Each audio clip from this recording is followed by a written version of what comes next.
સ્વરાજની ચૂંટણીને લઈને ઈસુદાન ગઢવીએ મહત્વની જાહેરાત કરી છે। નમસ્કાર, હું છું મમલ। તો આવો સાંભળીએ શું કહી રહ્યા છે ઈસુદાન ગઢવી।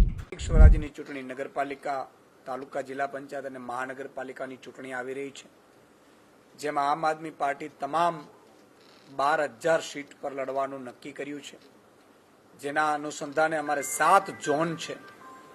એ 7 ઝોનમાં અમે ઝોન ચૂંટણી સમિતિઓ બનાવી હતી ઇલેક્શન કમિટીની, જેમાં ઝોન વાઇઝ ઝોન પ્રેસિડેન્ટ હોય, સેન્ટ્રલ ઝોન પ્રેસિડેન્ટ, ઓબ્ઝર્વર હોય અને એ વિધાનસભા પ્રભારી, સ્વપ્રભારીઓ સુધીની અમારી જે ટીમ છે એ ટીમ 10 તારીખથી સેન્સ લેવા માટે, ઉમેદવારોના ઇન્ટરવ્યુ કરવા માટે 10 થી 15 સુધી તમામે 26 લોકસભાના જે વિસ્તારમાં આવતા ઉમેદવારોના ઇન્ટરવ્યુ કર્યા છે અને જેના અનુસંધાને અમે આજથી એ તમામ જે ઝોનમાંથી જે નક્કી કરેલા A grade, B grade, C grade જે ઉમેદવારો અમારા હશે એમની આજથી ચર્ચા શરૂ થવાની છે। એમાં આજથી અમારી સ્ટેટ ઇલેક્શન કમિટીની ટીમ 3 દિવસ માટે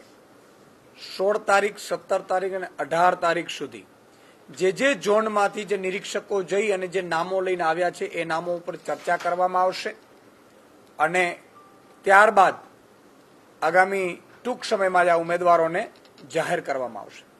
સ્વાભાવિકપણે તાલુકા, જિલ્લાની, નગરપાલિકા અને મહાનગરપાલિકાની ચૂંટણી આમ આદમી પાર્ટી પૂરજોશમાં બધી સીટો ઉપર ગુજરાતમાં પહેલી વખત ચૂંટણી લડી રહી છે।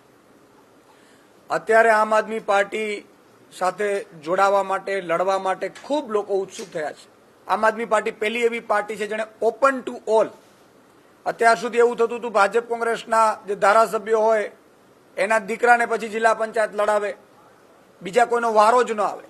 આમ આદમી પાર્ટીએ પહેલી એવી પાર્ટી છે અને નક્કી કર્યું કે આમ આદમીમાંથી લોકોને આપણે પસંદ કરવા છે, આમ લોકોને ચૂંટણી લડાવીને એને નેતૃત્વ પૂરું પાડવાનું છે। એ તાલુકાનો હોય, જિલ્લાનો હોય, નગરપાલિકાનો હોય, મહાનગરપાલિકાનો હોય અને એટલા માટે થઈને અમે ઓપન ટુ ઓલ ફોર્મ મંગાવ્યા હતા। એમાંથી પણ સેંકડો ફોર્મ ભરી સમાજ સેવકો, રાજકીય આગેવાનો, પદાધિકારીઓએ અમને મોકલાવેલા છે, એના ઉપર પણ અમે ચર્ચા કરીશું અને પહેલી ગુજરાતમાં બાપ બેટાની પાર્ટીથી વિપરીત થઈને આમ આદમીને નેતૃત્વ પૂરું પાડનારી આમ આદમી પાર્ટી સાબિત થવાની છે।